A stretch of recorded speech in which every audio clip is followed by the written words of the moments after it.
Hello, welcome. We're here again. The round of 16 is coming. Somewhat was nearly blasted by us already.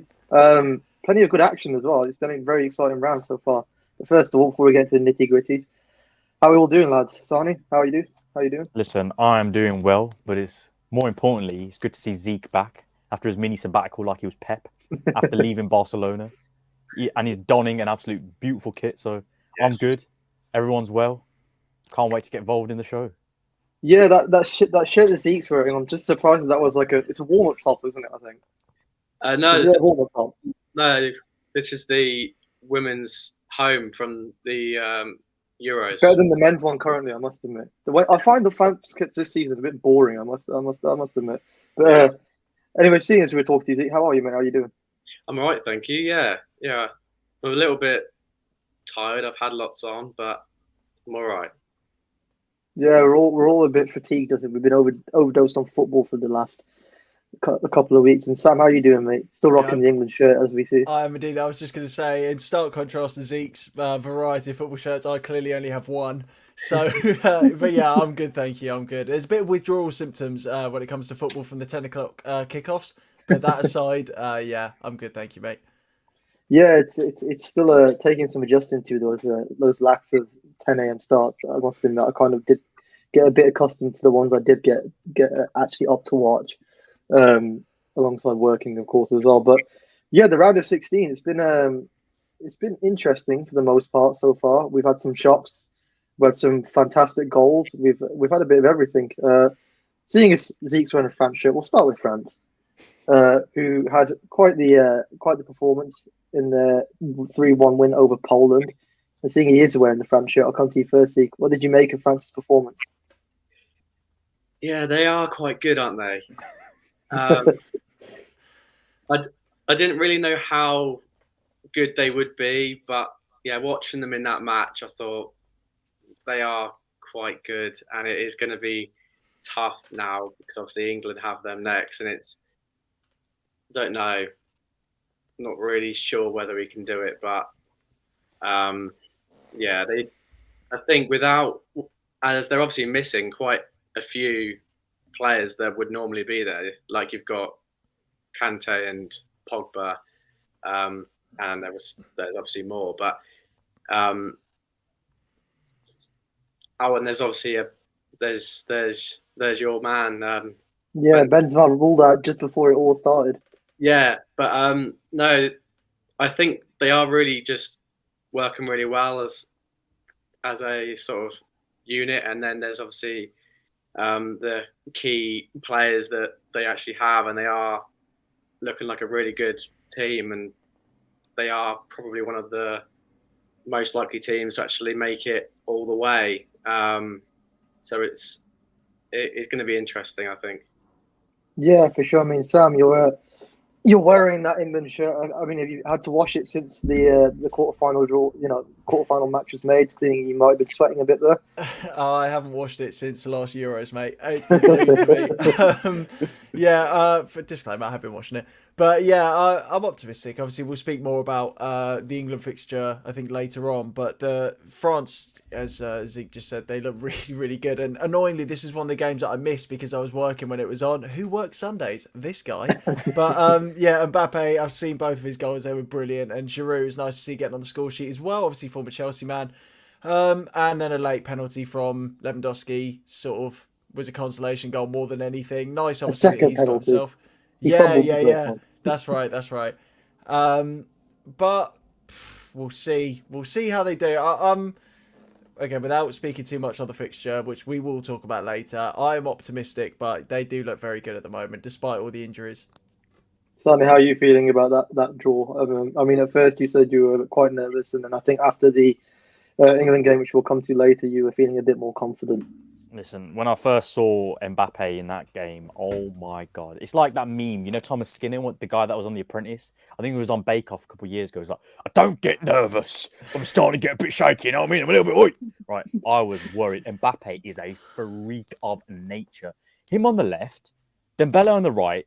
And as Sam just mentioned, the ex-Chelsea man, Giroud down the middle, who, by the way, broke Thierry Henry's record for the most goals for France, which is unbelievable, right? For a player that isn't rated that much by a lot of fans, him to get that record is big. I mean, who knows? Mbappe will probably break it in a couple of years anyway. But yeah, that front three is scary.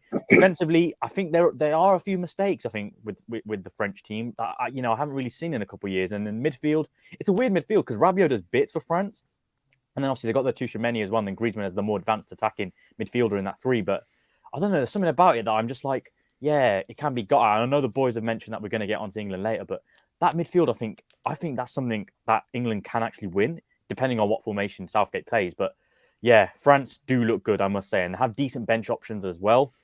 But it's all about that boy, Kylian Mbappe, Teenage Mutant Ninja Turtle. He's a freak because, my God, he's a good player. Unfortunately, not a teenager anymore, though, so that reference is a bit redundant at this point. At the big old age of 23 he is now. Time moves fast, doesn't it? He's 23 already. Terrifying. Moving on to some of the other results, I mean, we'll stick with some of Sani's boys. Argentina beating Australia in what was actually a sort of pretty entertaining game, to be fair. A bit tepid to start with for the first opening sort of 30 minutes. Interesting statistic for you boys. There was only 3 shots up until the 30th minute. 2 come from Argentina, 1 from Australia, and one of those being a goal. So it shows just how sort of lacking in goal mouth action it was. But I mean, Sonny, I'll start with you. How did you feel about this performance from Argentina? That's why he's the goal. The goal. I'm telling you, Messi. I swear to God, right?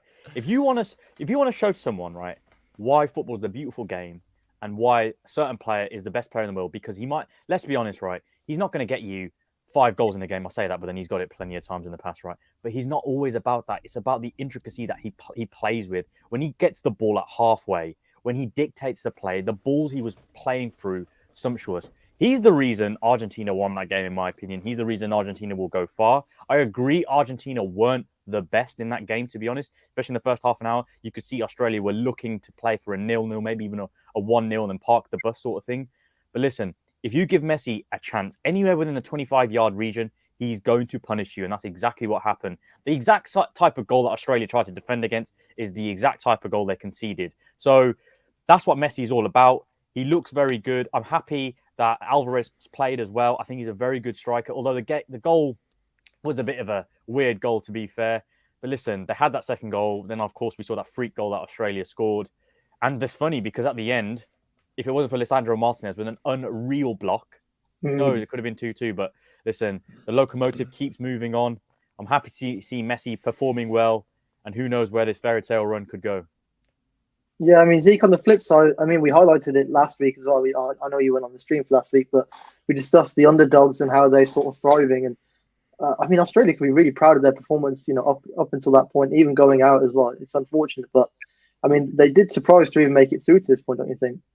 Oh yeah. I mean, I was actually looking at their sort of squad beforehand, and it's not really very good at all, is it really? But it's sort of one of these teams where they all just work incredibly hard, and that in this sort of like competition that actually works often, and they have the whole of Australia like backing them, and it is quite a nice thing, really. But ultimately, they didn't really have enough. And I mean, I didn't actually watch it, but I think they can be quite proud that they actually managed to get to where they did in the end. Yeah, absolutely. I mean, we were all sort of backing those underdogs. I mean, Sam, what did you make of Australia at this tournament? I think they're brilliant, to be honest. I think that, as we've sort of highlighted already, no one really expected them to even get out of the group stage, let alone put up a good performance against Argentina. And I mean, that chance late on, that 18-year-old, I can't remember what his name was, so close to scoring and taking it to extra time. And who knows what could have happened? It could have been one of the other great results, great upsets of this World Cup. Just not quite to be, but yeah, I think they can have a lot of pride. They played brilliantly. Obviously, a bit of fortune with the goal that they scored, but all in all, yeah. And to be fair, I think we're all happy that Messi is playing well. And there was a point where he took on about 5 men. Not the usual content that I'm looking at when someone's getting taken on by 5 men. But Messi prevailed, and he very nearly topped it off with a goal as well. So, yeah, fair play to him. Fair play to Australia as well. It's a shame to see them go, but that's knockout football for you. Listen, Just a reminder, we do try to be a if PG they had fan. if they had Sam up top, I reckon they're probably scoring that goal. There you go. Well, apparently if they had Sean Callanan in up top, then they'd be all right. But hey, But yeah, as it says there, he got dropped for disciplinary issues, so clearly he wasn't good enough. Yeah, it's an interesting one. I mean, on the flip side, let's talk about the Netherlands and the USA. Obviously, the Netherlands being Argentina's opponents in the next round. Zeke, what did you make of the Netherlands' performance against the US? I mean, to be fair, I expected this to be a lot tighter than the actual scoreline suggests, but finished up 3-1. I mean, what are your thoughts on Louis van Gaal's army? I mean, this is another one that I didn't actually watch, annoyingly. So I don't know an awful lot. So I feel like I'm going to be a bit of a because I mean, I've got not a lot, and they're actually one of the only teams that I've not watched any of their matches.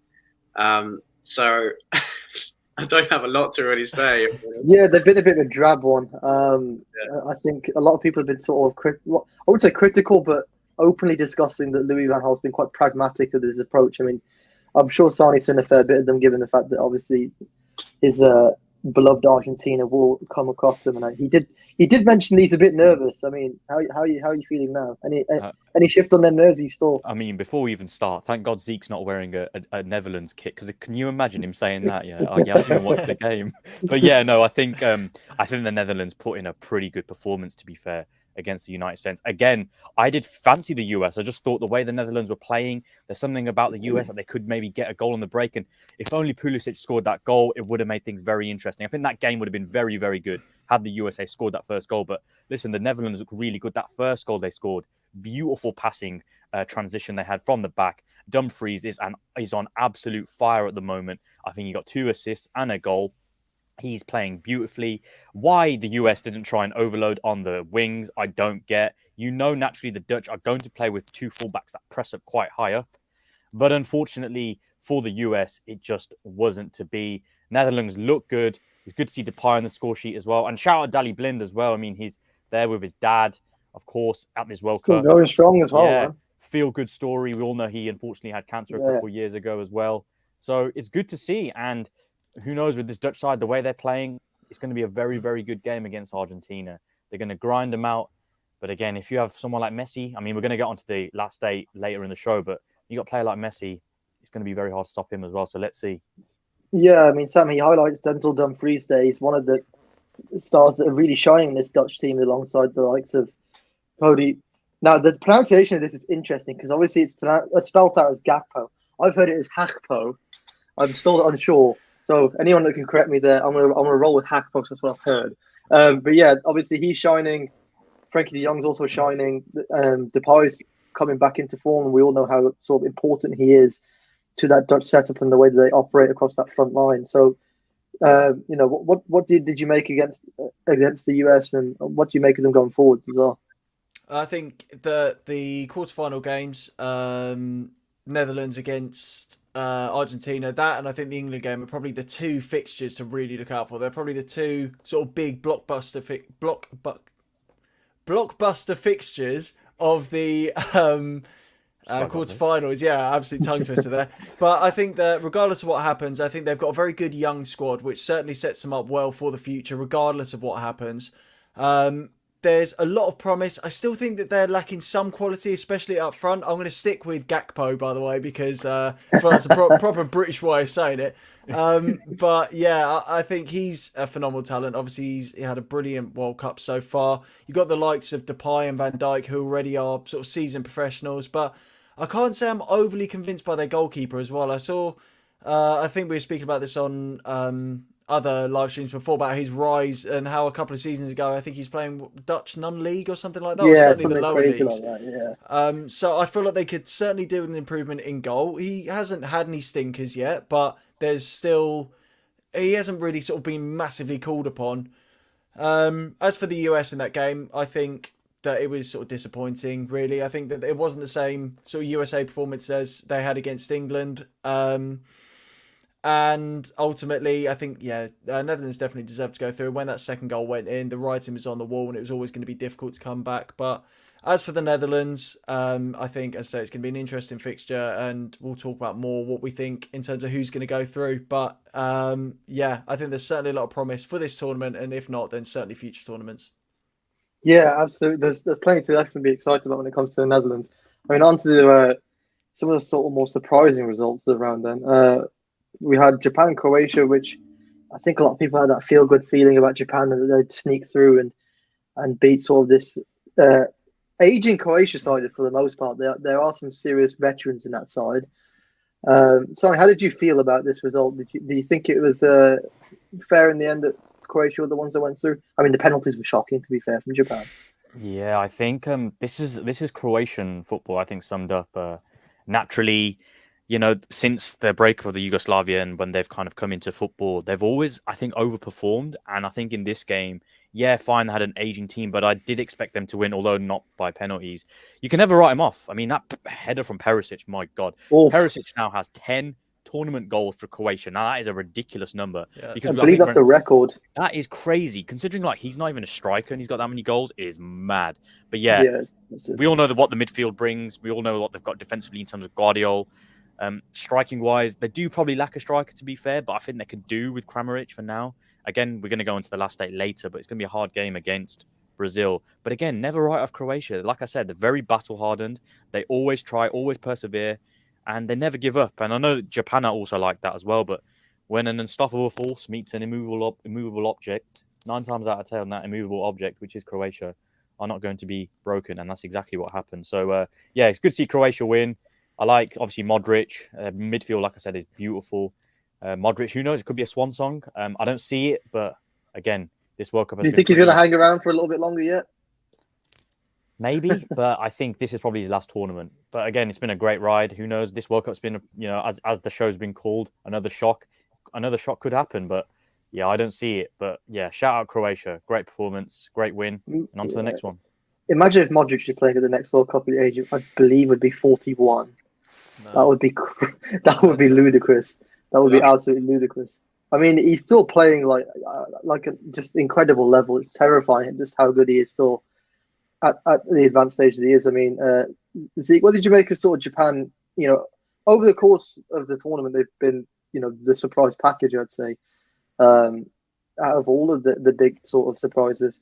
But yeah, heartbreaking to see them go out. But I think the future's bright for those guys. What do you think? Oh yeah, I think so. I think a lot of people were actually wanting them to do really well and sort of hoping that they would scrape past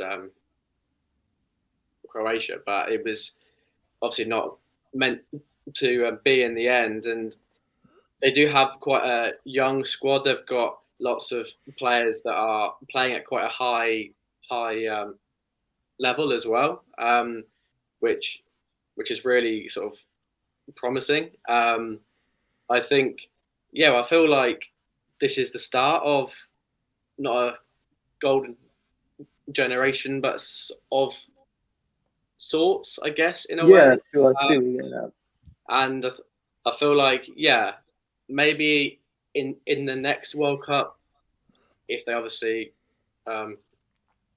qualify, I feel like that they will do really well, and I feel like they are a really good team to actually watch, and they are another one who were unlucky, I think, in the end. But yeah, Croatia are a really well drilled team, and they are tough.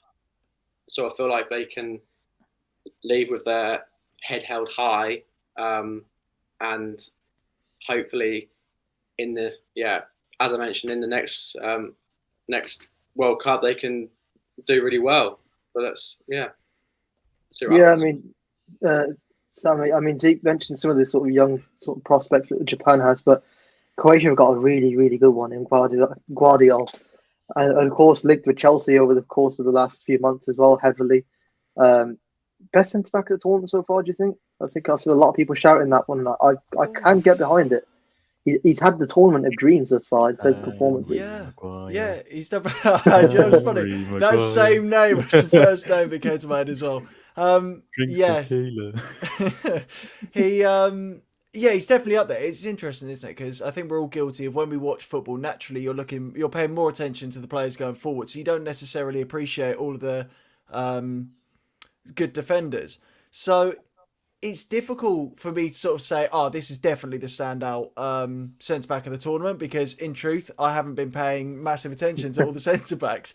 But he's certainly up there. You know, I can appreciate a solid centre-back when I see one. He's definitely one. Young as well, so if he came to Chelsea, I wouldn't necessarily complain.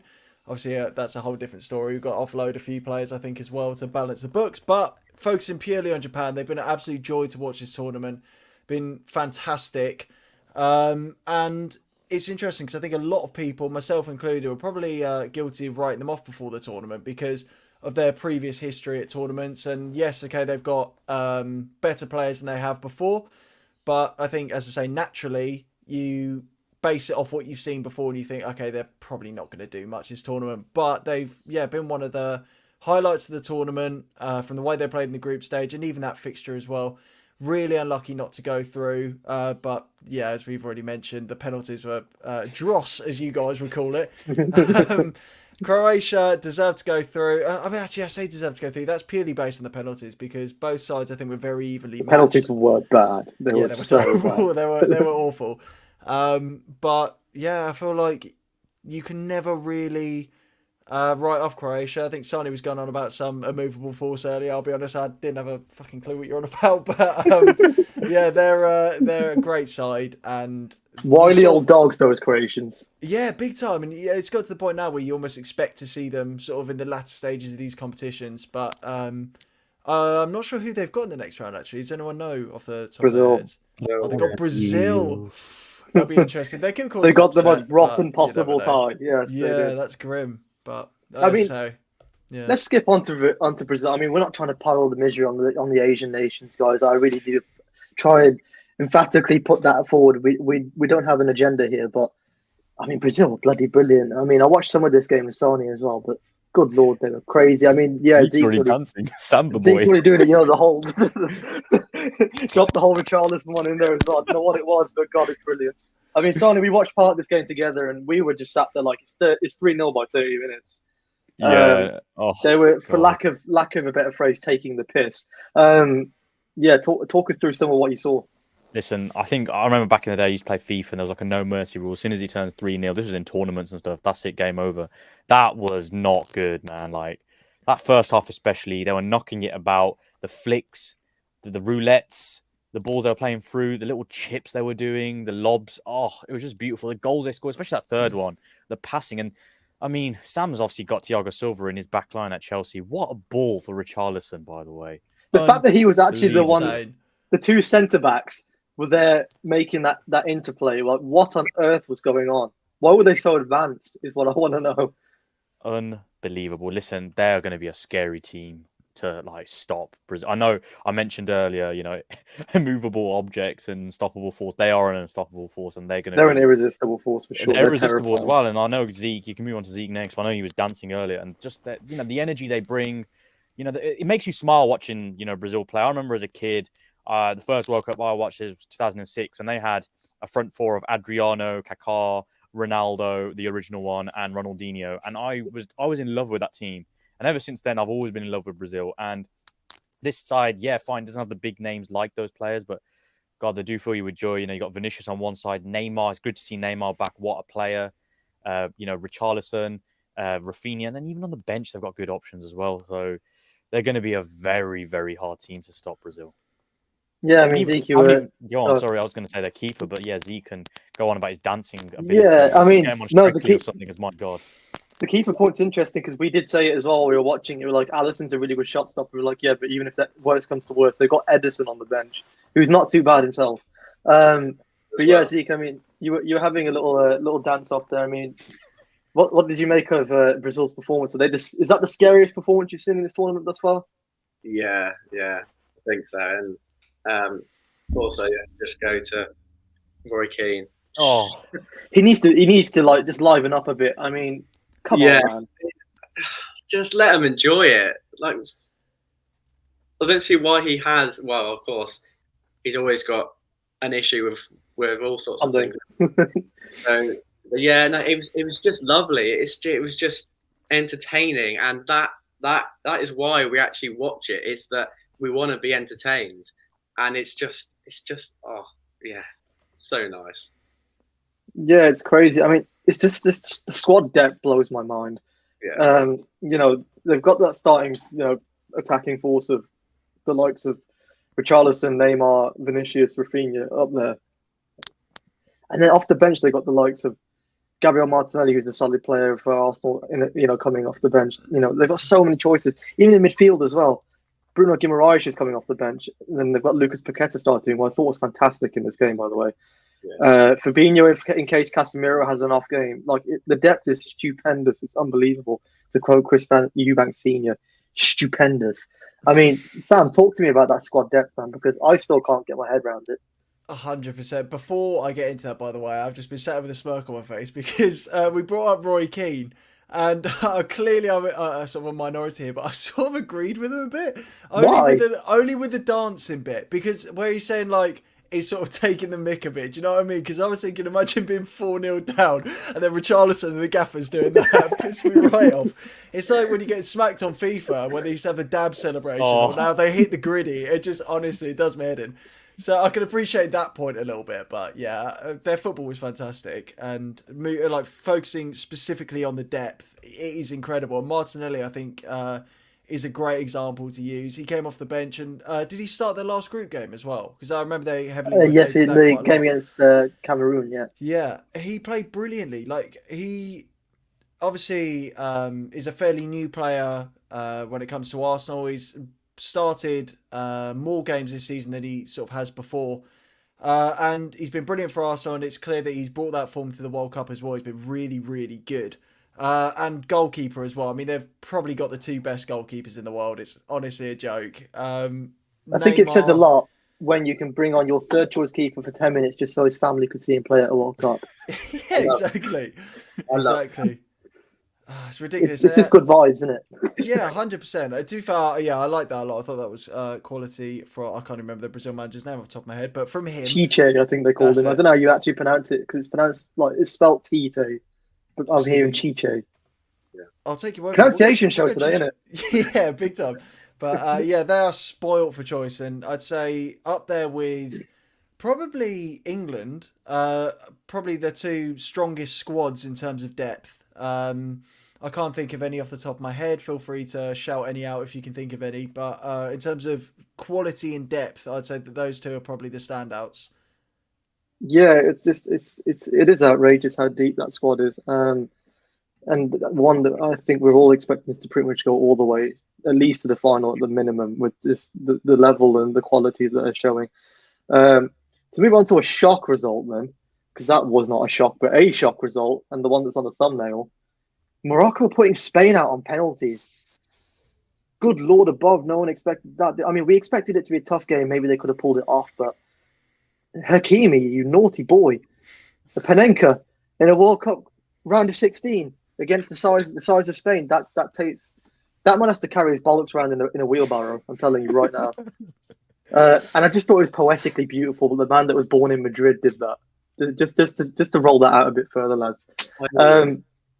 I mean, Zeke, seeing as you're disagreeing, I'm going to come to you first with that. What did you make of this performance? I mean, Morocco is so dogged and tough to break down. It's crazy. Yeah, well, they are actually a really decent team. I mean, in the last World Cup, I feel like everyone was expecting a little bit more, and now this time they have really turned up, and I love it. But I'm a little bit sad because obviously I've got Spain in my sweepstakes.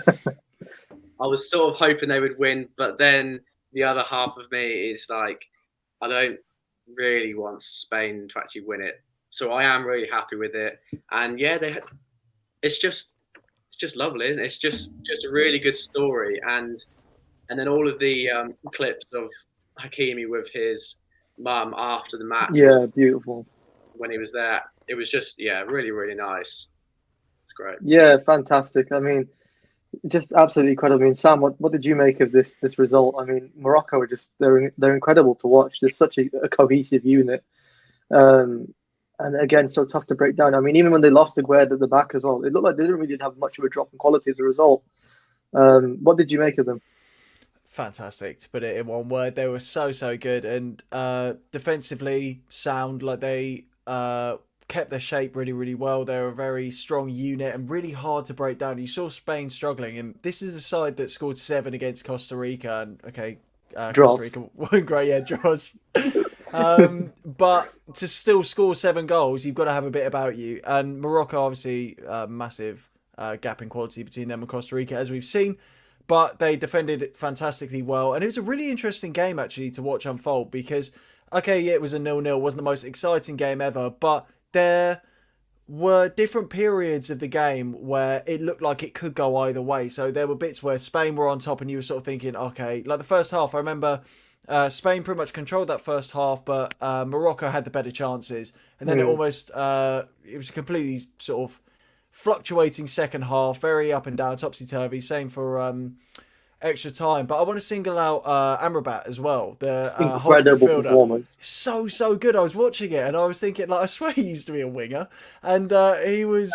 No, I got him confused. Nordine Amrabat. It's his younger brother. It's actually his younger brother. But yeah, no, he put in an absolutely fantastic performance. And I think they were sort of showing clips of him at half-time in the way that as soon as Spain would get the ball, he was there already, like leaping on it, like straight on top of that attacker. Yeah, it's brilliant. And he just didn't give the Spanish attackers any time to think. Made it really hard for them. And then, the Spanish penalties were pretty dross as well. But they were. Yeah, they really were. It was Morocco's day, and I'm very happy for them. My £5 accumulator wasn't, but I'm very happy for Morocco. Yeah, I mean, so you've always been a bit of a fan of the Spanish. I mean, what did you make of them? I mean, you were critical of them coming into the tournament for that initial squad announcement. You weren't too sure about it. Early performances were good, especially that battering of Costa Rica. But this was a strange performance. I don't think they played particularly well, and it's kind of hard to judge where they go from here, don't you think, as well, with Lucho especially? Yeah, no, it's weird because I think I saw a stat where I think Lucho told his players to take penalties before the tournament. They took something like 1,000 penalties. Yeah, now might be hyperbole, but still, they couldn't even score one in this World Cup. It's absolutely ridiculous. When I saw each player, so I think Sarabia took the first one, then it was Soler. I looked at their faces. I was like, they're not going to score. They do not look confident. They look petrified. You thought they were in Harry Potter 2, Chamber of the Secrets, petrified. They need the mandrakers or whatever to wake them up because I swear to God, they did not look happy whatsoever walking up. I mean, it's funny. They did have one good chance. I can't remember the guy's name. It was for Spain where he hit the post in extra time. And I thought, it could have been a goal. But listen, Spain, it's weird. I think I saw a meme. It wasn't tiki-taka. It was more like TikTok because they were just passing the ball around for the sake of it. It was just rondoing, was no intent. It was a shame with Spain. I thought they would be, showing a bit more intent this game. But listen, there's a reason why tagine tastes better than paella and tapas because there's more seasoning, there's a bit more energy there. And listen, Morocco are full, very deserving for their victory, fully deserved it. And as Zeke said, the scenes at the end when, Hakimi was going up to his mother, they were all bowing down, it was just great to see. And, again, it's another fairy tale story. And I said it in the last show, there's always one team that makes the last 8 that you don't really think, they're going to make it or they're not as big of a name. And this year, it's Morocco, and hopefully they go far. But listen, we're going to go into the last 8 in a few moments. But they're going to have a very hard time against Portugal. But listen, Morocco for now, credit to them, lovely scenes, and shout out their keeper as well, Banu. Great goalkeeping in that penalty shootout, saved everything. Did it for the Beatles, as I said in the chat. Do it for the Beatles. Absolute hero. But listen, shout out Morocco. Yeah, I've just got one damning stat just to sort of put the nail in the coffin on Spain. Spain haven't won a World Cup knockout game since the 2010 final. Ooh, wow. How painful does that sound? That's grim. That's makes for very grim reading. Just to close out this section, the round of 16 then, and the game that's just finished. Portugal 6, Switzerland 1. I don't think many of us expected it to be that one-sided. Plenty of caveats to talk about through this game as well. But Zeke, I'll start with you. I mean, we thought Switzerland would be a game opponent for Portugal. Be a tight game. it was the complete opposite. It was not tight. It was anything but. What did you make of this game through Yeah, the 90 minutes? yeah. I sort of had a little feeling that Switzerland would win the game. That makes me look a bit stupid now, because obviously it was anything but that. It was, yeah, Portugal made them look really, really bad. They were just really slick and fluid with all their little movements, and it was just lovely actually watching it. And I mean, obviously, I've got this opinion on why it's this lovely team that works really well. I I mean, mean, express it. It's fine. We're all Say it, friends here. Zeke. Say it. Say it. well, I mean, yeah, because the guy who actually holds them back wasn't playing, so it sort of helped. But yeah, I mean, I am partly joking, but also I'm not because No, yeah, there's sense in it, of course. yeah, I mean, at the end of the There's day, definitely weight. yeah, there is some weight in there because the game is modern. It has changed. The pace of it and everything has changed, and the way it's played has changed. And of course, at the age of 37, you naturally begin to decline. I mean, I'd say for at least the last couple of years, you could make that debate that Portugal maybe need to start at least transitioning onwards, and it seems that they have found a guy capable of being that centre focal point in Gonzalo Ramos, who had the game of his life tonight. I mean, Sonny, what did you make of his three very, very well taken goals? I mean, that first one, I think I saw that the official speed number was it hit 60 kilometers an hour before it went into the net. Yeah, that reminded me. Which of is Schneider's- terrifying. Yeah, it reminded me of Schneider's goal. I think it was the 2010 World Cup where he scored a goal like that. It was just pure venom, pure pace. I think it was against Brazil, to be fair. But yeah, Portugal, Ramos, first goal, what a finish, near post, absolute bullet. Second goal, the movement to come inside when the ball came in, he went past the defender. The defender didn't even realize that he ghosted past him. And then as for the final one, that little dink, that was such a good finish. He is a very special player. Zeke's mentioned it. Of course, we know what Ronaldo has given to Portugal, but yeah, I think this team, especially with the way they were playing today, the way they were knocking it about, the transitions, the interchange, everything, it was majestic, and they looked very, very special. So, yeah. Am I twisting a pen? I don't know, but the thing is, Your headphones are making a knocking noise on your zipper. I On the believe. zip, yeah, oh that's it. god, right, okay, yeah, that's clearly a malfunction, not a wardrobe malfunction because we're not on Strictly Thank God Come for Dancing. that. But yeah. Anyway, sorry, going back to it. Yeah, they look really good. Bernardo Silva again, he's a magician. Bruno is in the form of his life for Portugal, and then they've He's a even got different good- player for Portugal. Yeah, I feel and even that. off the bench, they've got options like Leao as well. And I know myself and I believe it's Zeke- Leao, just to correct your Layout. Okay, fine. pronunciation. I mean, it might be. I mean, me and Zeke might not be the biggest fan of this guy's tactics. Maybe Sam might divulge a bit more into it. But fair play, Pepe getting a goal as well. But yeah, Oof, Portugal what a look man. good. Yeah, Portugal look fantastic. I mean, let's just discuss Leao real quick because he scored an absolute peach of a goal, Sam. Isn't yeah. getting much attention into the starting lineup though. I mean, what do you think about that? Do you think that that's fair, given what you have seen of him at the tournament and given what we've seen of the likes of João Felix, who, to be fair, I'd say today was his best game so far through the World Cup, especially that surging run in the first half. Fantastic. But yeah, I mean, do you think Leao deserves more minutes than he's getting, or at least a start so far? Yeah, I think 100%. To be honest, I go through every week watching Portugal, waiting for the lineup, and he's not starting. And it blows my mind because I watch quite a bit of Milan as well because I went there a few years ago. I was lucky enough to go and watch them play. And sort of since then, I've followed them. And he's just mega. He's so good. Team season card last year as well, so that's pretty cool. But yeah, FIFA nerd. He's a brilliant player. I'm very surprised he's not playing. I've been massively impressed with João Felix's output generally this tournament. I've thought that a direct comparison between him and Rafael Leao, I would personally prefer Leao because he's quick, he's strong.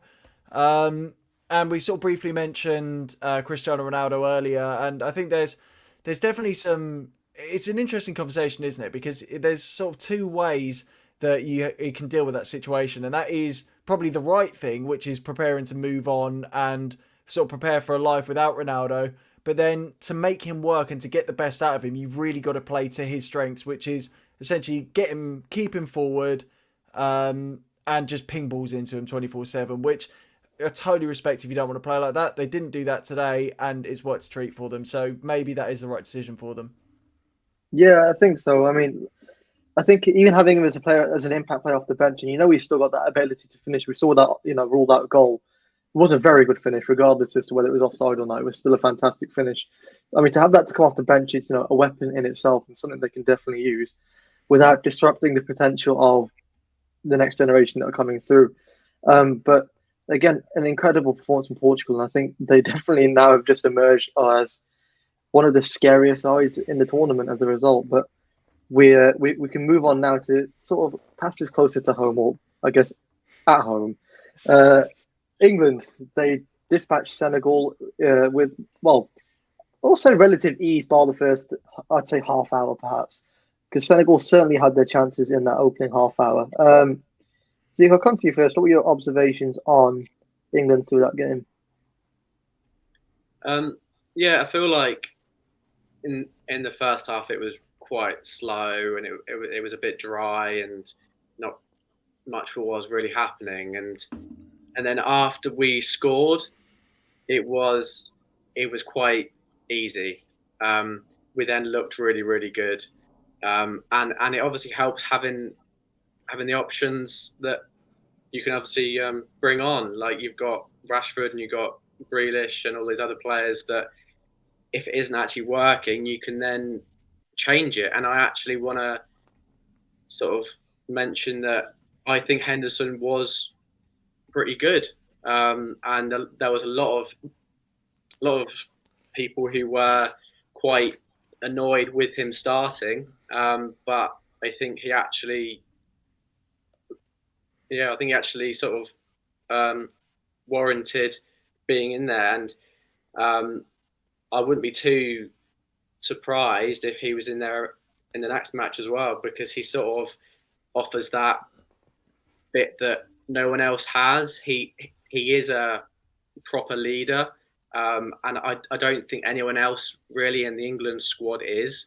And yeah, so I feel like we looked good after we scored, but before that, not really sure what was going on. It was a bit slow.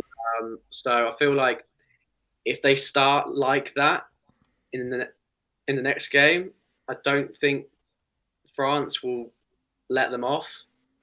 So they need to be quite wary about that, definitely. Yeah, for sure. I mean, there's one part of that I definitely want to focus on, and that's the decisions that Southgate's made to use certain players. So reintroducing Henderson to the starting lineup, not starting Marcus Rashford, which ruffled a lot of feathers prior to kickoff, and going with bringing Saka back in and starting Foden from the beginning. So, Sam, do you think that Southgate has actually been quite smart with his decisions and sort of vindicated himself, because he's definitely a figure that gets battered quite a bit in the press whenever he makes any decision, in particular, really anything he does gets scrutinised. But I'd say he nailed these ones, don't you think?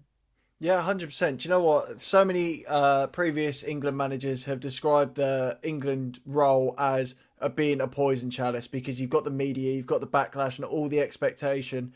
And clearly, no matter what you do, you can't win. I feel like we could have won the Euros last season, and based on our Nations League performances, people would still be saying get him out, because that's just the modern day football fan. Most people support sort of big teams and therefore are used to the chopping and changing of managers bringing success. And as a Chelsea fan, I'm guilty of that as well. But I also prefer having longevity with managers. It's like with, again, sorry, not to change the topic for too long, but with Graham Potter, I would like to see him stay in for a while because I believe in him, and I'd like to see the club believe in him, which is what I think we've done with Southgate, and has clearly paid dividends. We've just come a couple of shots away or a couple of penalties away from winning the first trophy since '66. So I'm behind whatever he does. He could start a full 11 of goalkeepers and I'd back him.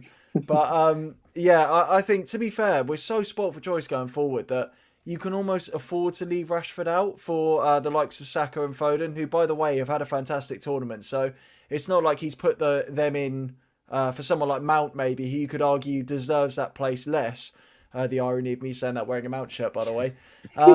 But yeah, I just think that he gets so much flack. I don't understand why, because say for instance, like the first half an hour, I get it. Like we weren't great. One of the things that England do is they take a long time to get into matches. They spend sort of the first sort of 20 minutes, 20, 30 minutes knocking the ball around, just sort of feeling it out, getting comfortable with the ball. But there's never that sort of penetrative pass. I think I've said that right.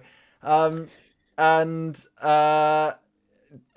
that comes later on. So you're almost sat there bricking it for the first half hour until that goal goes in. You think, fucking hell, finally. Like Pickford as well, by the way. I just want to give him a quick shout out because he was absolutely immense. I love him so much. He's a great character, fantastic goalkeeper for England as well. God, is there any more I can say about this team? I mean, I'll talk more about how we'll set up against, or how I'd like us to set up against France when we look at the future fixtures. But I think Hendo, great call. One of my mates, Harry's a massive Liverpool fan, loves Hendo. Hi, Harry, if you're watching. And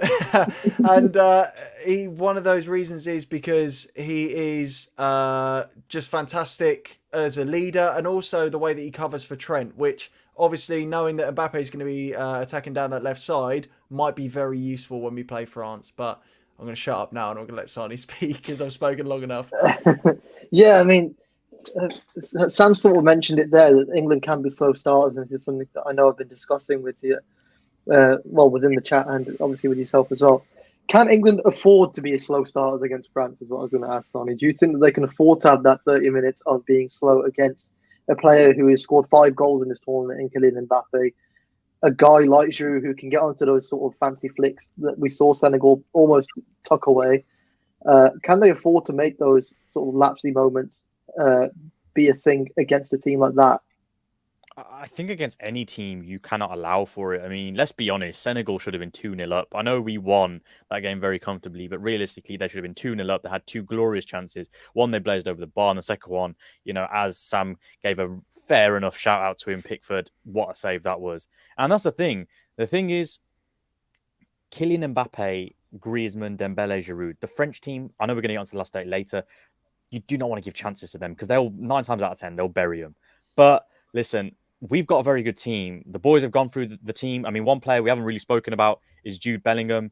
Listen, I might need to come to my boy Zeke. Shout out Fresh Shirts UK to come for a Birmingham City first season shirt where he scored that goal against Stoke, because that boy is special. He is one of the best players in the world at the moment in terms of his position. That cannot be faulted. I'm not even being hyperbole here, or he's from Birmingham like myself, but he's special. Technically.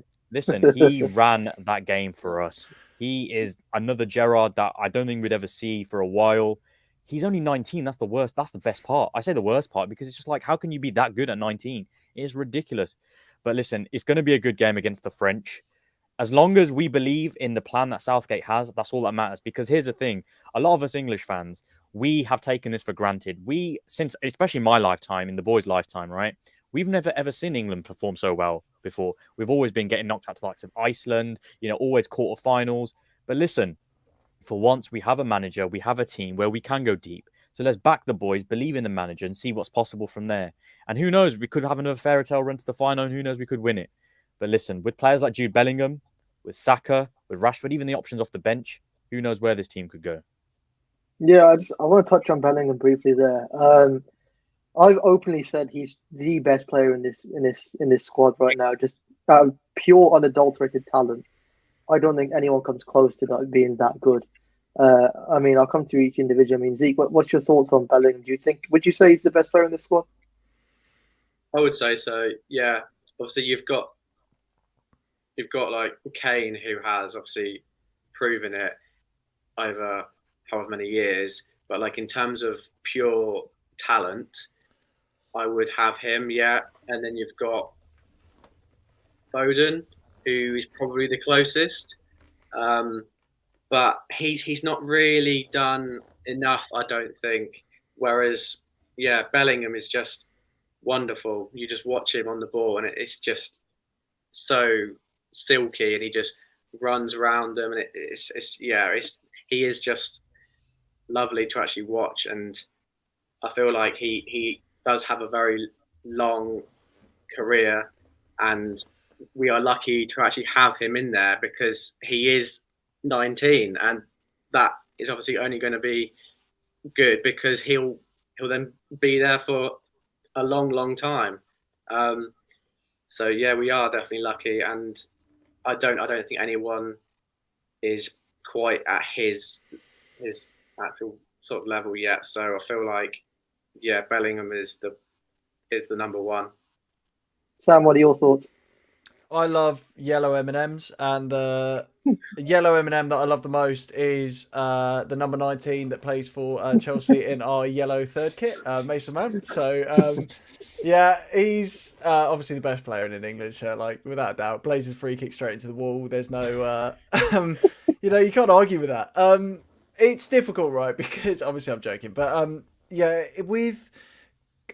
I'm so boring with this kind of stuff because I find it really hard to compare like a midfielder to a defender, say, or like a midfielder to attacker, because instantly my head goes to Harry Kane, the same as Usyk, and I'm thinking he's like one of the best in the world. Jude Bellingham isn't quite one of the best in the world in his position. I think though that what's really difficult to measure with Jude Bellingham is because he's still relatively fresh. It's not like he's done it for 5 years and you can look at someone like Modric and go, he's done that for the last 5 years, so we know his quality. I'm not saying that he's going to decline. Hopefully he doesn't for the sake of the England football team. But I always find it really difficult to sort of compare different positions, because I would also want to throw, and there might be some bias in this, but I genuinely believe with like Reece James, for example, I genuinely don't believe that there's a better right back in the world than him. No, come at me, guys.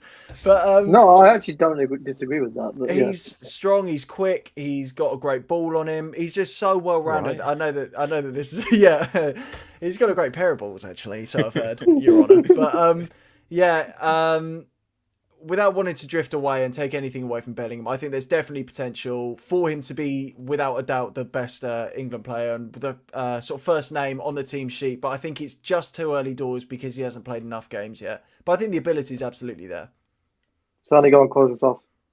Yeah, I mean, we've just got a comment here from Animal Crazy saying Bellingham's going to be an all-timer. And listen, I don't really disagree with him because, or her, it could be a female. But listen, if the girls are watching, Sam's single. But yeah, sorry, going back to it, Bellingham. My phone number is 07. Sorry.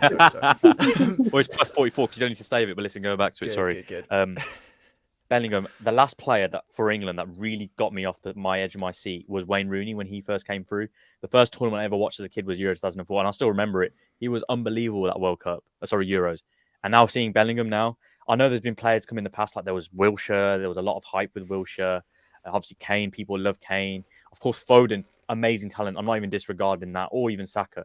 But Bellingham, for me, there's just something about him where I watch him play and I'm just like, wow. What can this kid not do? And I totally agree with Sam's point. He hasn't done it for 5 years. He hasn't been consistent, but his ceiling is huge. How he didn't win Golden Boy, I don't get. I get Gavi won it, but Bellingham deserved it. And the thing is, wherever he goes next summer, because in 2023, he will not be at Borussia Dortmund. Whoever signs him is set for the next 15 years. What a lucky team that's going to be. Cough, cough, Manchester United. Sorry, I just had to clear my throat then. We've got Mount, so we don't need him, so we're all right. But, yeah, I mean, to move on to the next segment, I mean, there's a reason that Sam is still single, and that's because he's dedicated to being the next best quizmaster there is. Go on, take it away. Sam. That's absolutely right. Hang on a second. Got myself a quizzy drink for tonight. It's still water. It's not even remotely quizzy, but it is Sam's Super Sexy World Cup quiz, and the phone's on silent.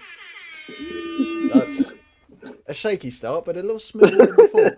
Not as shaky as my performance last week, hopefully. Not as shaky as my hand. I'm nervous. Right, so with 10 points up to grab. Crikey. Oh, right, we're going to do this again. 10 points up to... Oh, I've done it again. 10 points up for grabs from 10 questions. Guys, have you got your pen and paper? Christ on a bike. Yes. Yeah. Good stuff. Well, I've got the tense music ready. You might have heard me accidentally playing that about 15 minutes ago. But, yes, without further ado, we're going to get into the first question. Oh, yeah, Seek back for revenge. Yeah, do you know what? If only we had a football shirt-based question to start things off. Which shirt manufacturer has supplied the most countries' shirts at this year's World Cup? Oh, was that actually... Okay, sorry, I thought you were... That is actually the question. No, I prepped good this question. ready for Zeke's return. Zeke should know this, but I don't Yeah, know Zeke, this. you should know this. Zeke, you should know this. Yeah, no I pressure. should, but if I get it wrong, then this looks bad on me. Shout that out is Fresh which- Shirts UK. Yes, good. Which Shirt in the box. shirts manufacturer has supplied the most countries' shirts at this year's World Cup? Whilst we encourage people to take part at home, and we love it when you put it in the comments, that does also give these guys an advantage, which as a quizmaster I disdain. So, hey, take part at home. Let us know how you get on at the end of the quiz. But as always, subscribe because we're lovely, friendly guys, and we don't encourage any negativity. Question number 2. How many World Cups has the GOAT Cristiano Ronaldo scored in? That's a lovely Is that just like question. all points, like group stage and all that? Yeah. Yeah, just like any okay, that's fine. any stage in the tournament. How many tournaments has he scored in? I mean, we've got Animal Crazy in the chat. Let's see if he goes crazy in this quiz and gets 10 points. Let's see. You shouldn't be looking at that. I'm not. Fraud. I just saw he was still in the chat, so I was like. Oh, sorry. okay. Was that question? Or is it how many goals or how many tournaments he scored? How many World Cup tournaments has Cristiano Oh, that's Ronaldo right then. scored in? So Okay, yeah. if we're going by Animal Crazy's answers, then that will be a miracle. I got baffled for a second. I was about to write like 20 something down. That doesn't sound Question right. number 3. Which country has lost the most World Cup matches? Who's the most dross team I can think of? That's a good question, Sam. Yeah, thank you very much. Thank you. It's like a Quite case lot of who's time there left, regularly please. and who Yeah. gets pumped Yeah. the most. That's exactly it. That's what makes it difficult. That should have been multiple choice. I can't lie. I was going to say that should have. That's well. a hard question. Yeah. Oh my god. That's really. Chris, are we ready for the next one? Do you need a couple more seconds? No, go Give for it it. Go another- for it. I've just put a random country down. This is going to be fun to see who you say. Question number 4. This World Cup has seen over 500 minutes of added time in the group stages alone, with England's game against Iran the longest ever in World Cup history. But how much added time was played in that match? This one is multiple choice, so don't worry. Is it A, 19 minutes and 43 seconds, B, 23 minutes and 22 seconds, or C, 26 minutes and 16 seconds? Hello, Cadbury's advert. I'll reread those adverts again. Adverts? Christ on bike. So you've got A, 19 minutes and 43 seconds, B, 23 minutes and 22 seconds, and C, 27 minutes and 16 seconds. We got there eventually. And we're back with the music. Yeah. Cadbury's adverts, go on. Yeah. So, question number 5. Who has scored more World Cup goals? John Stones or Roberto Carlos? Oh, No, this is a trick, surely. surely. That is, surely who the- has scored more World Cup goals? John Stones or Roberto Carlos? Tell you what, Sam, the questions this week have been absolutely disgusting. I feel like I'm gonna be an absolute twat if I don't put. It's because I got rid of all the other ones early doors. So now we're left with whatever's at the bottom of the bucket. Question number 6. Which home nation is the only nation in World Cup history to have never advanced from a World Cup group stage? So that is which home nation has never advanced from a World Cup group stage?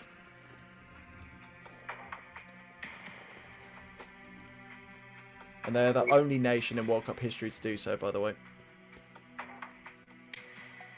Hang on, I think I might have cocked this question up. No, surely not. Hang about. That sounds right to me. I've gone with this country, and I think it is Yeah. right, but I might be wrong. Yeah, I don't know. The question's confusing me, and I wrote it, so I'm not. So entirely basically, sure it's what the whichever point is. host nation's never got through the group stage. Is that what you mean? Home Home nation. nation. Home Home nation. nation. So not Oh, sorry. host nation. Home nation. Oh, Which right. is why I'm getting confused because I feel Hold like on, there home was... nation. So you mean basically England, Wales, Scotland, and Northern Ireland. Ireland? Uh, Yeah, Northern Ireland. yeah, as a quizmaster, I'm not inclined to give any more information than what's in the question, but I do actually need to I mean- double check. Look at this for a Well- shout. Hong Kong Animal Crazies. I'm currently googling the. Tell you what. Oh god, I've actually had a mare. This is terrible. I jinxed it. Word. I mean, like, the question's not, like, wrong, but it's just a bit of a weird one. Oh, do you know what? Yeah, no, right. We're gonna stick with it. Okay, it's which because it does make sense. It does make sense. Christ, I'm literally on ropes. I've said that phrase like 5 times now. Which home nation is the only nation in World Cup history to have never advanced from World Cup group stage? We're just gonna stick it with which home nation. Fucking Jesus Christ! Like, this is supposed to be a quality show, guys, and I've really brought the quality bar down in the last like 10 seconds. Anywho, question number 7. Which is the only country in World Cup history to have advanced from every World Cup group stage that they've played in? This question is definitely right. A. Republic of Ireland. B. Brazil. C. Mexico. Can you read that one again, please? I absolutely can. Which is the Surely only we'd not get that country wrong. in World Cup history to have advanced from every World Cup group stage that they've played in? And then you've got Republic of Ireland as A, B for Brazil, and C, Mexico. Come on, that's a gimme point. That is. Come on, lads. Question number 8. Which team has received the most yellow cards in this year's group stages? Is it A, Saudi Arabia, B, Mexico, or C, Senegal? So Surely it's this team. Surely it's received the this team. most yellow cards in this year's group stage. A, Saudi Arabia, B, Senegal. No, B, Mexico. Oh, I've lost the music again, lads. Oh, we're on an audible. Right, do you know what? The music's gone. It's throwing me off as well. So, which team has received the most yellow cards in this year's group stages? A, Saudi Arabia, B, Mexico, or C, Senegal? Oh, Animal Crazy is actually giving it. I'm not having any of that, mate. Just you wait for question 9, son. Belgium scored the most goals at the 2018 World Cup, but how many goals did they score in the 7 games that they played? Stark contrast to this World Cup, by the way. Say that again, sorry. How many goals did Belgium score in the 2018 World Cup group stage? There you go. Belgium scored the most goals at the 2018 World Cup, but how many goals did they score in the 7 games that they played?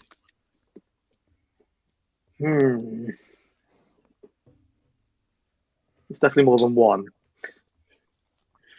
It's a good start, isn't it? I'll give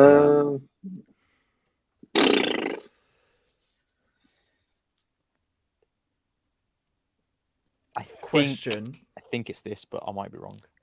Are we ready for question number 10? Yep. Yeah. That is bloody lovely. So, question number 10, and this is another hard one. Prior to the 2022 World Cup, which goalkeeper has made the most saves in a single World Cup match? I know who it is. Sorry. Okay, I've got multiple choice. A. Gianluigi Buffon. B. Tim Howard. C. Gordon Banks. Or D. Lev Yashin. Well, shit, the guy I was thinking of wasn't even an option. Who are you thinking of, just out of interest? Ochoa, for some reason. Okay, that makes sense. So, What? who has made the most saves in a World Cup match? Is it I get those A. up. Buffon, B. Tim Howard, C. Gordon Banks, D. Lev Yashin? Animal Crazy, you're an absolute stinker, son. Tell you what, given the fourth option's a bit of a curveball, I must say, Sam. That's what I do. Right. I've not had a good round. Are we? Well, this is it. We need to try and knock you off top spot. So is it 1-1? No, it's 2-1. No, Sonny's got 2 on me, yeah. Interesting. Zeke, you could stage a late comeback. This is huge. Let's go through the answers. Question number 1. Which shirt manufacturer has supplied the most countries' shirts at this year's World Cup? There's obviously only one man that we're going to. Zeke, give me the answer. I think I don't like this. right. I went. There's no pressure if you get it wrong. It's not The like you're... obvious answers is Nike or Adidas, right?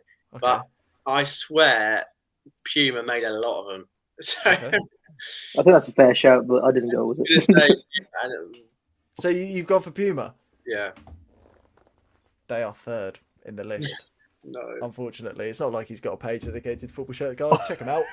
Yeah, which means, Sonny, is there any chap? I'm going to go to you. I actually went Nike. Okay. Oh, interesting. I went So what did Adidas. you went Adidas. One of you is right. I think it's Oh, Adidas. yeah. One of you is right. Nike have 13. Adidas have 7. So it is Oh. Nike Oh, who are coming in clutch. But Puma, as I say, they had 6. So they were right up there. I've also put Mate, in I didn't even know how to brackets. spell Adidas for a second. I had to do that whole stupid acronym of after dinner I did a shit, and that's how I got it. As you know, it's literally like spelled. Adidas. Yeah, I don't know. I had a blank moment, and I think we've lost him. I think Sam's gone. Sam's gone, the quizmaster. Animal Crazy was getting to him big time. He's so rattled, he's bounced. Wait, no, I'm here. I'm here. No, I'm here.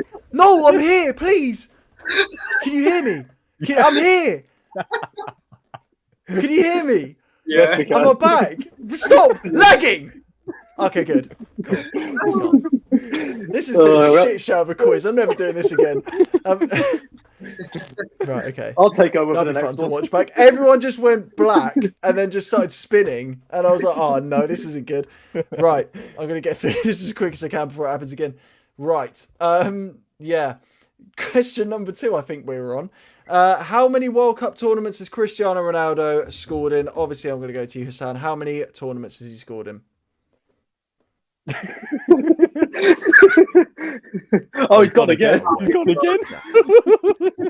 No way is it happening again. No, we can hear him. We just can't see him. Oh Again. no! It's Why is it happened happening again? What do I do? I don't know what to do. It's He's gone again. no. Animal no, Crazy has said to you, no, go sleep, buddy. No, no, no, no, no, no, no. Oh, he's about to throw his chair, is he? No, no, no, no. This is brilliant. Yeah, this is great. Content. This is content. No. Oh, mate, honestly, what is happening? I'm losing the plot. I'm actually losing the plot. Who just said, right, Animal Crazy, actually get out. Listen, I encourage all kind of viewers here, but you can actually do one, mate. It's not on bedtime. My mum's just turned the Wi-Fi off, all right, because I'm being too loud. No, I'm joking. Right. Let's just take a moment, right? A very quick moment, because I need to get on with the quiz before it happens again. But we're good. So, Hassan, can I please have your answer again? How many World Cup tournaments has Cristiano run at? 5. Good stuff. Oh yeah, everyone else show me on your fingers. I like this. No, So I he was had just doing his 5. little celebration thing he did against Bayern like ages I ago. got 5. Interesting. Have you all got 5? Have you got 5? Yes, Beautiful stuff. That is correct. Points on the board. That's My really initial nice. answer was 18. Yeah, no, that makes sense. It's very nice that Michael is suing on my return. That's great. I really appreciate that, mate. Really love the support. Number 3, which country's lost the most World Cup matches? Sani, I'm going to go to you for this one. I actually went England. Interesting. Oh, so there's 2 England votes. So Sani, who have you No, gone for? I went England as well. I just felt like they've taken a lot of L's in their time. Oh, I was kind of hoping for a bit of variety there. But England. the country that has lost the most World Cup matches is Mexico with 27. And I think second and third was something like Germany and someone else. I had a feeling Germany were high up. I did have a feeling Germany were high up, but I didn't think they were outright. Interesting, isn't it? My first answer was actually Italy, but yeah, there you go. No, there you go. Question number 4 was the added time question. How much added time was played in the England versus Iran game? That's B, isn't it? That's it's backwards. Yeah, No, it was right the first time. You just. Oh wait, hang on. Wait, what? Are you going D or B? Is there a I did that. Yeah, I don't think there was a D. Was There, there? yeah, there isn't a D. That's embarrassing. There was a different one. Cool. You were taking the D. That's what I'm joking. What? Yeah, Sorry, mate, no B. That's B, why I B. went off. So, the answer is C. The answer is C. Did anyone get that right? Nope. Oh. Okay, that's cool. I'm dyslexic apparently as well. I can't tell. Yeah, the Quizmaster strikes again. Question number 5. Who has scored more World Cup goals, John Stones or Roberto Carlos? Zeke, I'm putting you on the spot again, mate. It's another nasty question. It has to be Carlos. I'm not saying it's Stones. Surely. Okay. Did you all go for Carlos? Anyone go for Stones? Sally's been edging off the stone, doesn't he? You've been going for Stones. Mm-hmm. Okay, Hassan, you went Carlos. I went Carlos, but I think Was I'm it an a idiot. trick question? That is the big Oh, question. for God's sake! Roberto Carlos has 1 World Cup goal. Oh, John God. Stones has 2. Does he actually? He's the goat, mate. He's the goat. He literally stat padded against Tunisia. Oh, of course, yeah. Of course. That's the goal. That's the goal. I think I'm going to do more of these, by the way, the who scored more, because I love just going through and going, oh my God, I'm how is actually this even amazed that possible? Carlos only has 1.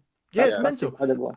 And was the goal But against wasn't that France? one outrageous? Yeah. Yeah, I was going to say, was that in the World Cup? It wasn't in the World Cup. It was in a friendly against Oh, France. okay, okay. Well, there you go. Question number 6. Which home nation, this is the one that I absolutely butchered. Which home nation is the only nation in World Cup history to have never advanced from a World Cup group stage? I'm assuming that means that they've played in multiple ones, because otherwise, Yeah. like, Qatar would be in there. Unless I wrote this, but no, I didn't. Oh, do you know Home what? So it's a home nation, so let's hear your home nations, guys. I apologise, I've absolutely butchered that question. I went with Scotland because I thought you meant like UK, but yeah, there you go. Interesting. What? Yeah, home nations means the The UK. But That's it's right, because when I wrote it, it's like which is the only nation is what. So they're a home nation. That was like a little clue to give you the right answer. But is the only nation to have never advanced. I don't know. I've cocked it, but I think yeah. it's Wales. I've been Wales. Okay, so we've got Scotland, we've got Wales. Zeke, what have you gone for? Northern Ireland. Ooh, No, I feel like they love snuck out a long time the ago. A long variety. time ago. I love In the prehistoric variety. days. We have a winner for this round, Thank God. and it is Scotland. Scotland is the only home nation that has done something in the World Cup that I clearly can't write down. I knew it. I did English at A level as well. This is terrible. But No, I knew Wales made it out. Question.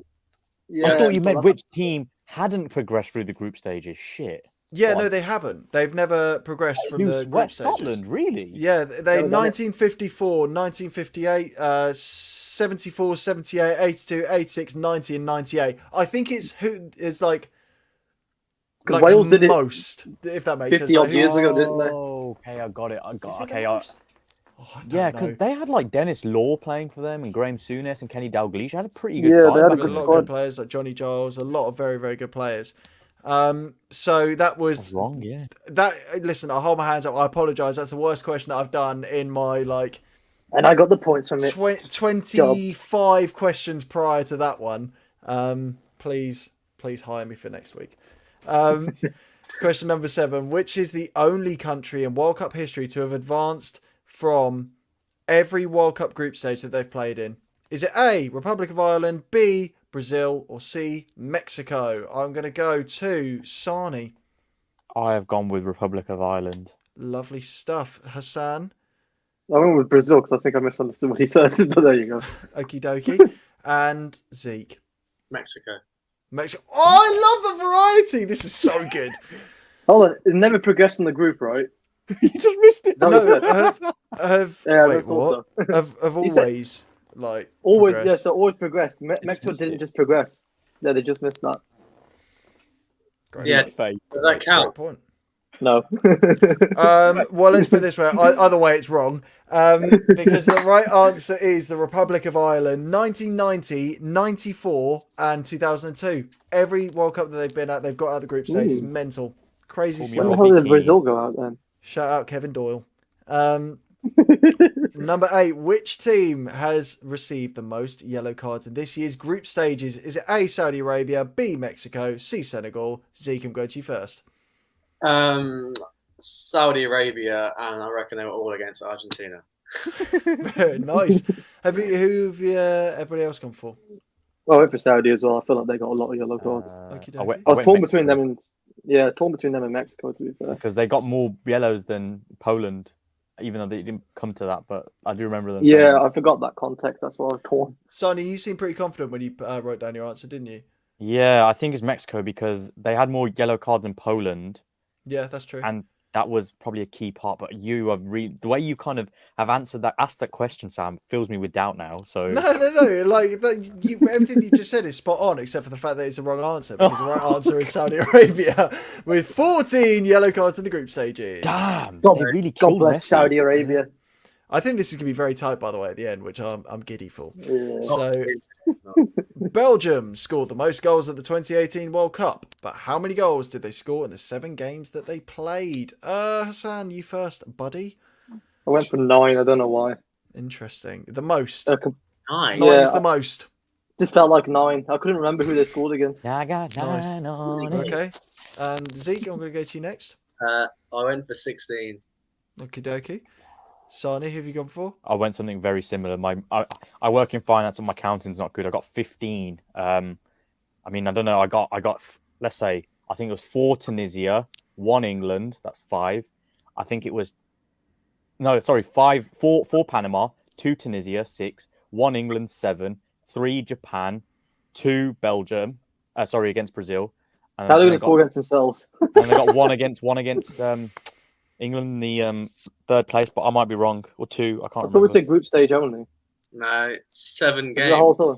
I think Oh, my Zeke's bad. right. Zeke said it with I confidence. misheard it. I'm Zeke said very, it was very impressed, by the way, that you've just sat there and you've just read all of that out. Like, genuinely, that's really, really impressive because the answer is 16, so you're wrong. And what a waste of time that I was. can't even count. I can't even count. 16 is right. I'm very, very proud of Great my shout, man in the Zeke. top What a right. Yeah, that's shout. brilliant. What a shout. Was that just a guess or did you... Yeah. Nice. Just Good stuff. There you go. There's a lot of goals in one finals, I must say. Yeah, Yeah. that is. And they still lot. didn't win it. Exactly. Heartless. Question number 10, the final question, and one that Sani, I will be coming to you first for the answer because you got very excited by this one. Actually, no, I'm not. I'm going to come to you last. Prior to the 2022 World Cup, which goalkeeper has the most saves in a single World Cup match? Pretty certain I have this. Pretty certain. Go on then, tell me. I just remember the memes of things that you could save. Tim Howard. Okay, Zeke, Yeah, me too. have you all gone Tim Howard? Yeah. Wow, that's so disappointing. That's the right answer. That's so upsetting. Yeah, no, I just remember this thing. It was hashtag things Tim Howard could save, and it was just like literally Oh, everything. yeah. I completely forgot that existed. He had like 16 Yeah, no, saves, I think. Yeah, it was 16 mental. saves. 16 I just remember saves things versus like Belgium in the round of Tim 16. Howard could have saved Titanic and stuff like that. Like this, the memes are Yeah, endless. yeah, I do very much remember that. But ladies and gents, I need you. I don't know why I'm saying ladies and gents. You're just gents. Gents, top your Well, you don't scores. know. Yeah, no, to be fair, I can't deceive. I actually can't deceive. That's poor from me. I'm very sorry. Yeah, that was very rude of you. I like to identify as a chair from time to time. Folks, we'll go with folks. Folks, You have to think about that. yeah, because they're all just so bloody gender non-inclusive. Let's just. Trying to let's deleting just his move Alexa search history right now. on. Okay, so with your fingers, because I like the tension last time. I want to see. I don't like the fact that you keep asking to see my fingers, to be honest. Yeah, especially when we're not on live. But yeah. So I don't know. No, we'll go hands up. Hands up if you got one.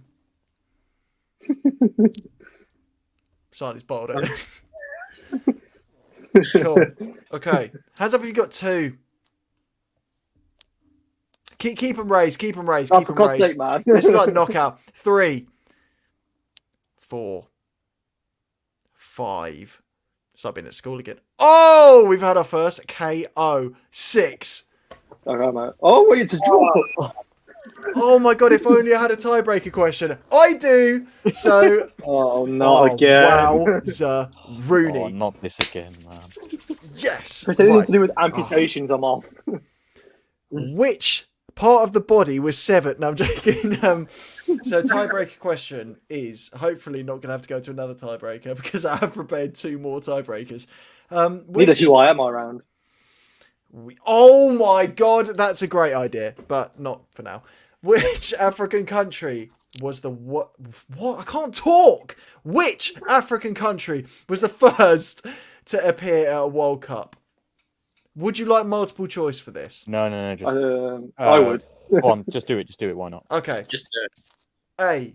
Algeria. B. Egypt. C. Ivory Coast. Or D. Cameroon.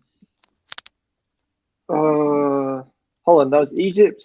That is A. Algeria. B. Egypt, C, Ivory Coast, or D, Cameroon? Oh, that's a head scratcher.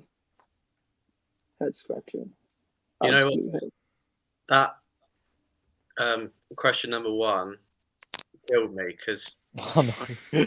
I actually needed that one because I would pick it as well. I'm really sorry. Hold I've on, ruined your brand. Yeah, He's gonna get ruined on Twitter. I already have been, mate. Oh, God. Right, have Oh, you got sorry. your Did I get those answers? again, mate? Yeah. I've lost the fourth one. Who was the fourth one? The fourth one was Cameroon. So it's Egypt, Ivory Coast, Cameroon. Who was the other one? So it's Algeria. Algeria, Egypt, Ivory Coast, Cameroon, excuse me.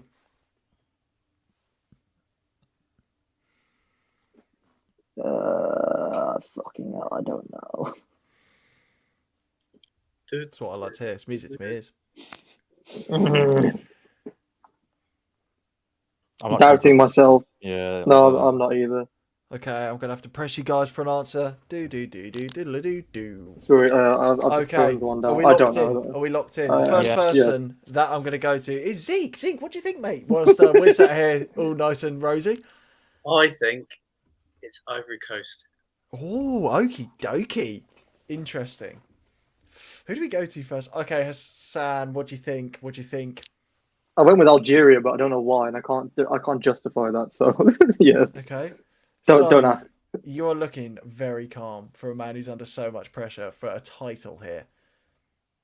Tell me your answer. I went Cameroon, and it might not be the right team, but I just remember Roger Miller doing his dance. It was Italian Yeah, 90. I forgot about that guy But altogether. Shit. I have a feeling there might have been a side before. I don't know why.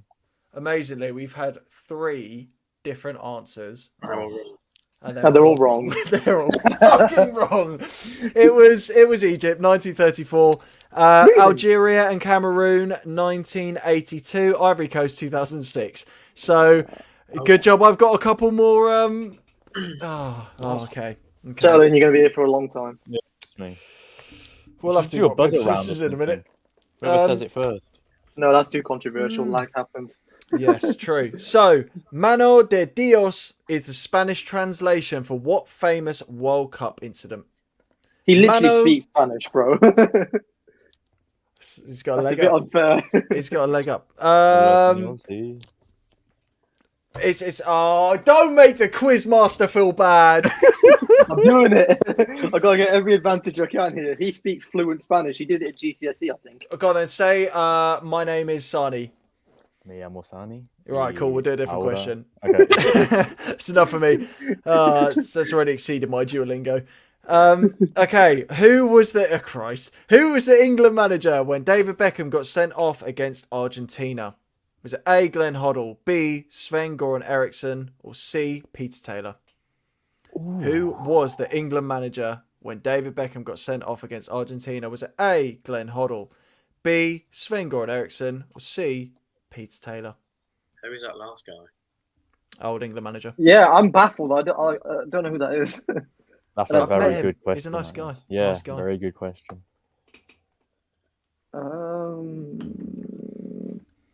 That last option has completely and utterly rumbled me. Or is it D, Sam Allardyce?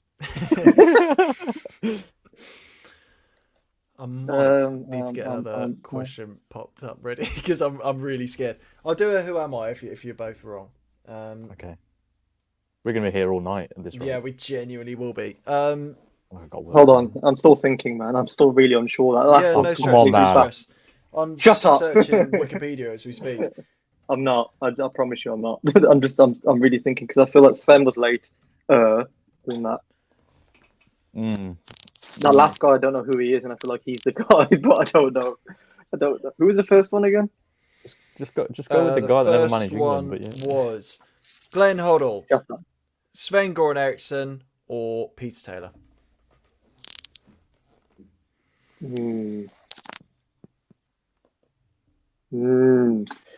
That's interesting. All right.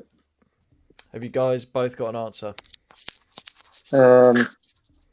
No. Bollocks. I'm really sorry. I'm gonna have to press you here. Okay, I'll go with that one. Okie dokie. Hassan, I went think for it's you definitely wrong first though. last I went time. with, I've decided to go for Hoddle, Mr. Camel Toe himself. Okay. Sonny, please tell me I've gone for Glenn Hoddle. I went Peter Taylor, but I think it's wrong. Okay. And Zeke, do you have any thoughts on the question? Yeah, I would have gone for Sven. Oh, three No, different answers again. I We feel love like it. Sven was like early to mid noughties. I don't know, like 2006ish. Yeah, he was. Sven managed in the early noughties, yeah. Peter Yeah, that's Taylor what was the man who actually gave you gave me a David heart attack Beckham. with that. Yeah, he gave David Beckham the England captaincy. He was the one who made David Beckham the England captain. Did David Beckham betray his faith? No, because it was Glenn Hoddle. Congratulations. The title. There's no way he's going to prepare. Oh, God. It's back. The title race continues. You don't get drama like that anywhere else. Sonny, how are you feeling after that? I am Commiserations. absolutely gutted. You know what the worst part is? I actually scribbled Glenn Hoddle and then I put down Peter Taylor instead. So, yeah, joke's on me. Oh my God, man. Why? Hassan, how are you feeling? Jubilant. It's beautiful. That's There's nothing wonderful. better than beating this man. Absolutely nothing better than beating this man. That's exactly Absolutely what we'd like to nothing. hear. That's wonderful. And just for the record, actually, do either of you two or either of you three know what Mano de Dios means in Spanish? Of course he does. He's Spanish. Okay, well, without Sani.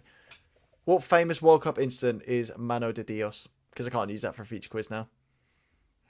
I don't know, man. If there's a ball here, and I've done that. Handball. Hand of God. For fuck's sake. Yes. Yeah, hand of God. Hand of yeah. God. And Yeah, and that has You did that, so. that has wrapped up probably the most chaotic episode. I'm glad that I'm still here and the screen hasn't gone black again. Of Sam Sim 60 World Cup quiz, hoping that it will be better next week. But with all the drama that we could ever wish for.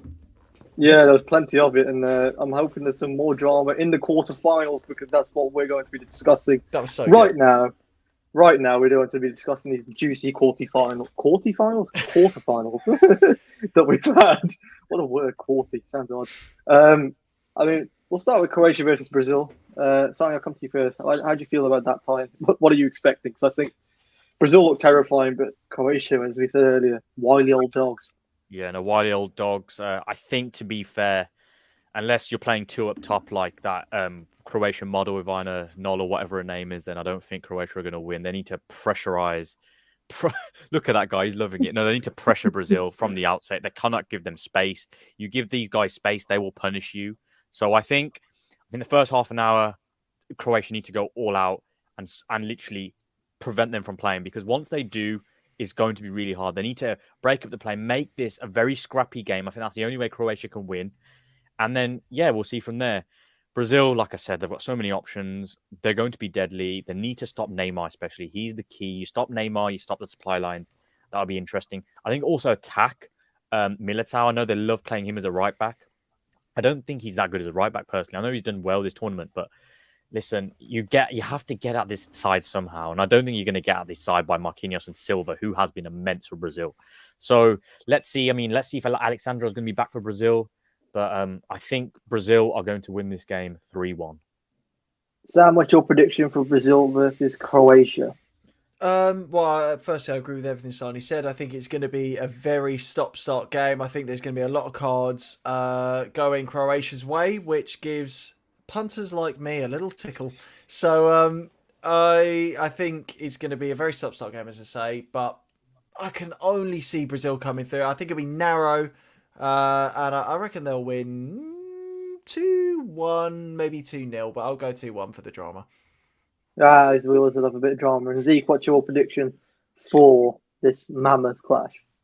I think it'll be tight. I think that Croatia will hold on quite long, and they'll be in it for quite a while. I think it will probably go to extra time. And I feel like because Brazil have got the depth, I think they'll probably come out on top. But I'm going to go for 2-1. Yeah, it's a fair call, and I'm agreeing in that one. I think they've all just outgunned them ever so slightly. I think it will go to extra time, though. Then this will go deep, and it'll go deep into extra time. Brazil get a dramatic winner late in there. Vinicius is going to score it because he's the boy. Netherlands versus Argentina. Zeke, quickfire, what we got? So I can see this going two ways. Either it's a goal scoring like crazy match, or it will be like a 0-0 that will be dragged out. But I'm going to say that there are going to be lots of goals in this, and I reckon it will end up going down to penalties. So I'm going to say it's going to be 2-2, and then whoever's going to win on penalties is quite a tough call. I feel like obviously anything can actually happen, but I'm going to back the boy Messi to take his team through on penalties. I wouldn't if he's going to penalty shootout. He's missed 2 this tournament, just a note. That's fine. Stan, what are you calling Argentina versus the Netherlands? Yeah, I think it's going to be a really, really tight fixture. And as I said earlier in the show, I think it's going to be one of the fixtures of the round, shall we say. It's so hard to make a call because it could genuinely go either way. There are going to be hearts broken, whatever happens. And I'm inclined to agree with the penalties idea. Messi's a bot. 2-1 Netherlands after extra time. Big Gakpo header. Messi, he's literally going to give him a piggyback and nod that straight over the keeper. Yeah, there first. Go on, Sonia. You said you were nervous about this tie. Yeah. How are you feeling now? Are you still feeling those nerves? You still think that Netherlands are going to pragmatically probably pull it off? Yeah, I've got a really bad feeling about this one. The only belief I have is this idea that I think this Argentina side remind me of Brazil 2014 when they'll just pull out these results and listen, they need to wrap Messi and cotton wool until they get battered by somebody. Yeah, no, I don't think that'll happen this World Cup, but it's one of them ones. Believe in Messi. Yes, I do believe in Messi. I do also believe in fairies, but I'm not Peter Pan. But anyway, going back to it, do they beat Netherlands? I don't think they do. I think it comes to an end. This fairy tale run, I've just got a feeling it goes to extra time, like Sam said, and I think they'll pull away. I think it'll be 1-1. It'll get to extra time. And I think the Netherlands will get 2 goals, and unfortunately, that'll be the end for Messi's World Cup career, much to Sam's happiness and much to mine and Zeke's dismay. But it's had to come to an end one day. But who knows? Like I said, you can never write off Messi. Hopefully it happens. There's a lot of history in this fixture. They faced each other in the 78 World Cup final, 98, when there is Bergkamp, Dennis Bergkamp. And of course 2014, where Argentina won on penalties. So if it does go to penalties, then I think Zeke's going to be right. But yeah, I've got Netherlands 3-1 after extra time. Oh, 3-1, spicy scoreline. I also think the Netherlands will pull this one off. I just think this is probably going to be a bridge too far for. It's a bit of a ropey Argentina side. I think their sort of luck in other parts will run out. Morocco versus Portugal. I think this is probably one of the tighter fixtures of the round, just because Morocco is so damn solid, and Portugal, as we saw tonight, can be a very, very free-flowing and fun side. Sam, I'll start with you. Who do you think's taking this one? I think in stark contrast to the Portugal game today, I think that we're going to see more of what we saw with Spain and Morocco earlier today. I think there's not going to be a lot of goals, especially if Morocco can play as well as they did today. So I'm inclined to go for a narrow win, probably. To be fair, I really should have thought about this before coming on. I'm going to probably Portugal, just because there's just too much quality. I would personally, as much as I love Ronaldo, obviously, I would love for for Portugal to go through. But I really want. I can't remember. I've just lost my train of thought. I want Morocco to go through. I also want Portugal to go through, but I think I'm going to back. Logic. I think I would like. I'm going to go for Portugal to go through narrowly 1-0. Interesting. Zeke, what are you thinking? I'm thinking that if Ronaldo starts, Morocco win, and if he doesn't, Portugal win. I almost said the same thing, by the way. That's the worst part. Do you think it'll be tight, though? Do you think it will be a tight game regardless? Yeah, but I feel like without him, there'll be a bit too good, and I feel like they will win by a couple of goals. But with him, and I feel like he is going to be brought back in because it is obviously quite a big game, and he obviously loves these big matches. But yeah, so if he is in the team, then I think they'll just scrape. I know I said that Morocco would win earlier, but I don't know whether they will. Yeah. Okay. So I'm just going to go for 1-0 Portugal, even though I don't know whether he'll start or not. But yeah. No, fair enough. And Sonny, what are you thinking? Portugal will they squeak through, or do you think Morocco are going to continue to upset and they will rumble on? No, in the words of Adele in Skyfall, this is the end for Morocco because it is. I think the run comes to an end. The fairy tale run, what a run it's been. I'd love it if they made the semis because it means that eventually England are going to make them playing them in the semis, so it's an easy way to the final. But listen, I think Portugal are going to win this, whether Ronaldo plays or not. I think they win. I think it's going to be 2-0. But I'd love a Morocco win just for the neutral underdog. But let's see. I think Portugal 2-0. I think this will be really tight. I think it'll go all the way through extra time up to penalties. I do think this will drag out just because I think Morocco are so dogged and so compact. I just think they'll frustrate Portugal enough to the point that they will be able to take it that far. And we've saved the best to last here. England versus France. Squeaky bum time it is. So I'm seeing as you're wearing the shirt, I'm going to start with you. What are you predicting? How are you feeling? What do you think's coming? I don't know, honestly. Like it just depends on so many variables. Is Harry Maguire going to be able to stop Mbappe? Let me know in the comments. Gun to your head. Yeah, gun to my head. 2-1 England. It's coming home, boys. Oh, G-I-double-D-Y. Sorry, what are you calling that one? Are you calling a France win, or do you think England will power through? Oh man, I can't. Even thinking about it just gets me giddy. But I don't know, man. I don't know. He's that guy. Just Mbappe. like I said, that added context that I gave you guys earlier. England are never beating reigning champions when they've come up against them. Records are there to be broken. Records are there to be broken, right? But records are also there for a reason. It's that guy. If you believe it, I'm really scared. I'm really scared of Mbappe, man. He's a 5 goals and 2. I think it's 5 goals and 2 assists in 4 games. That's crazy numbers. I think 2-1 France. Ooh. I hate to say it, but I think it's coming. I don't think extra time, regulation time. I'll go extra time. I think it'll be very tight, and I think they'll pull one in extra time. Unfortunately, Zeke, are you going for the positivity that Sam is drinking right now, or are you going to be drinking some of that half-empty glass that Sonny's put out for you? I think I do need a bit of what Sam's got, because I can't see it happening, unfortunately. I don't think we've been good enough. And France are a completely different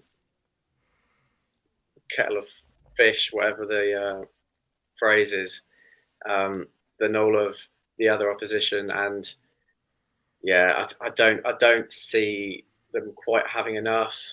I've still got hope, but the pessimist in me is telling me no, which is quite horrible to actually have that inside. You don't want it, but it's there.